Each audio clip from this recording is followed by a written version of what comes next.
12 poker players, a room full of egos, everyone out to prove who is the best in poker.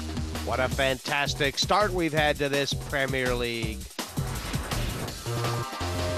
Please don't single me out for your rules. Here, you give your speech. I know all the rules. I just called it like it is. Now you're mad at me?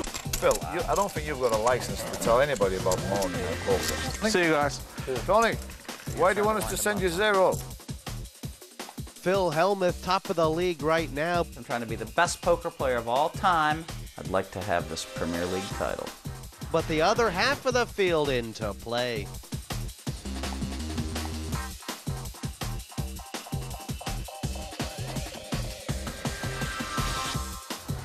This is how the tournament works. Every regular season match awards 20 points and $20,000. It's 8 points for first place, all the way down to 1 point for fifth. If two players are level on points at the end of the league, the player with the most wins will be ahead.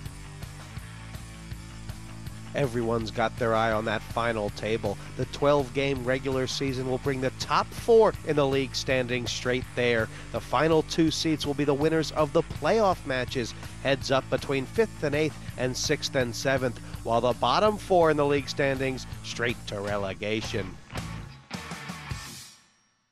I'm Jesse May, and this is the PartyPoker.com Premier League Poker. With me today, Phil Hellmuth, who stormed to the front in the last heat and is top of the table. Phil, you got to be really pleased about that. Absolutely. It's always great to win and to start out in front with 8 points. I mean, first or second's key, man. 8, 6, and 3 points for third. So you have to get to first or second. First is just icing on the cake, baby. Now, having started this tournament out and dipping your feet into the format, do you think this is going to be an accurate reflection of who the best in poker is? Well, to tell you the truth, Jesse, there's a lot of skill in each individual event, but the fact that you get to play 6 of them makes the difference. So I think you're going to see some of the better players emerge by the end of this thing. You know, starting out winner was great, and now I get to watch. I go from playing and winning to commentating, and I'm going to think it's going to be really interesting to see everybody's whole cards and the way they're going to play, especially because I have to play them all again. Exactly. So let's have a look at who's going to be sitting around the table tonight.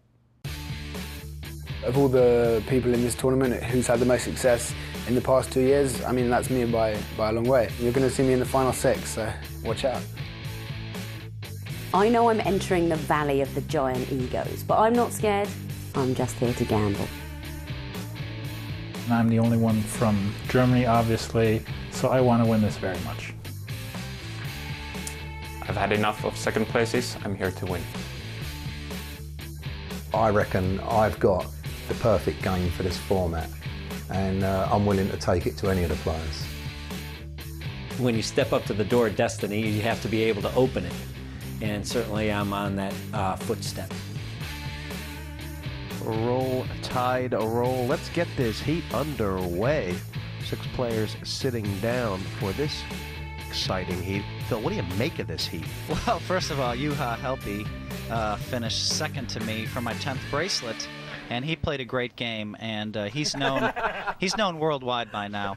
Looking at the chips there, players beginning with 100,000 each in chips. The yellow's worth 1, the blue's 2, the red's 5,000 apiece. And of course, it's not all about winning. Points given out for every place you finish. Cards out of the chute for the first hand. Now, Phil, in your first heat, the Devilfish tried to take charge early to his demise. Do you think anyone's going to do that here? Kenna James could try to take charge. Best shot. You know, and look, he has a 10-5, and what's he doing? Sure enough, he's trying to take charge. I guess it was a lucky call there, but yeah, he's going to try to take charge. I don't like that strategy. Ian Fraser's probably going to fold this hand, and it's not a bad fold. I mean, Kenna raised under the gun. If he could see Kenna's hands, he'd re-raise him. Oh, wow, maybe he can, Phil. Wow. That's pretty aggressive by the Fraser, isn't it? I mean, it's like he saw the hand. But I mean, it was just, you got to give him credit. He's made a good play here. I fold 2 like my robot friend. I would be folding ace-4 clubs for the original bet, never mind re-raising, but you just give him credit. He's read Kenna's having nothing, and he's raised. It's 9,000 back on KJ. Is there any way he can justify peeling off the flop here? He could. I mean, if he puts... like this all day, is it? I don't know. If I pick up good cards, it will be. I think Kenna's probably going to fold. He wants to take charge, but let's see if he picks up something on Ian. Now, if Kenna is playing like a super genius, he could just move all in here, and there's a high probability Ian would fold. Nope. Well, fireworks the first hand. And Phil, they talk about sending the message early. Has Kenna been warned? Well, I mean, I think Kenna might have to rethink his let me take charge strategy because Fraser popped him on the first hand back. Ian Fraser has made a massive impact on TV poker in the past few years. He's won the UK and European Open titles and become one of the most feared players at this six-seater format. Windsor Castle, and they were changing the guards, and this Italian guy was filming, standing right in the way, and they just ran over him. Just Corn on the button here. The guards are coming. They did. Yeah, they just ran over. Fraser the just razor. Walked right over. Just like camera was on horses. On horses? No, just in foot. Oh, they just didn't pass. You know, the beef eater. But he broke their stride, I bet. Cool. Step on somebody's head, it kind of changes your gait. A very interesting hand here because Fraser decided to call with 9-7 suited. 6,000 total. Which means Roland didn't raise with the ace-8. Oh, wow. Now Vicky picks up 9. She raises. And now let's see what Eddie does here. I think he's probably going to re-raise it. It's the most simple way to play the hand. And he's hoping that maybe Vicky has jacks or 10s and... We raised to 19,000. Oh my. Is Kenna James gonna... Can he take this hint? Raise and re-raise, Phil. Wow. Well, you know, you had a limp in. You had another limp in. You had a raise and a re-raise by Eddie Scharf. Now this is... You can't get away from ace-king too often in these things, but this would be a spot where Kenna could actually get away from it. But let's give him some credit. I mean, laying down ace-king is you know, bordering a world-class play there. Great stuff, and it's cleared the field around. Now, what about Vicky? Vicky might decide might need a drink after that might one. decide to call. It's not that much more for her to call, right? It's only 13,000, Phil.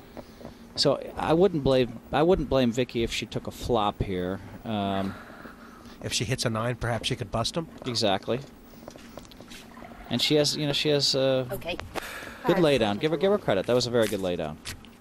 Now they're playing the game. There was an ace-king and 2 9s folded before the flop this hand. Wow. Water, says Kenna. I need water after folding the ace-king before the flop. This game of the Premier League season underway.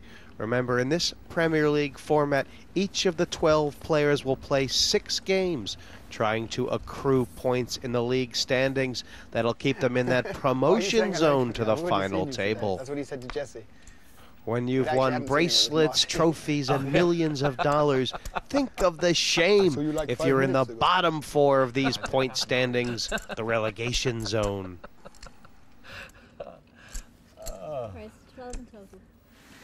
And Fraser really out of the box here. Is he going to get a re-raise from DeWolf?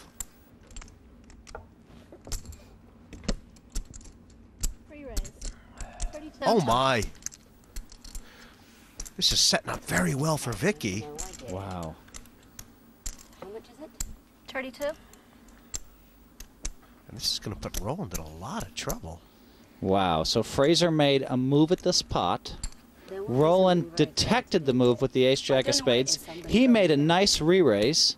That is the least clever thing. And now Vicky has picked up 2 aces. What a great position for her to be in. She's moved all in here, Phil. Yeah, and she goes all in. I mean, very lucky hand for her that, that Ian was out messing around with 8-4, and that Roland made a good read on the 8-4 was very lucky for her. Sometimes someone makes a great read, and it benefits you when you're sitting with a bigger hand behind. Is Vicky thinking that Roland might have a big enough hand that she can get action from him? I don't know what she's thinking, but she decided to just stack off, and that's one way to play the hand. That is the most conservative way to play that. And Roland's going to fold quickly too because he knows that he's probably against ace-king. How many chips does he have left is the question. They have $32,000 each in this pot, and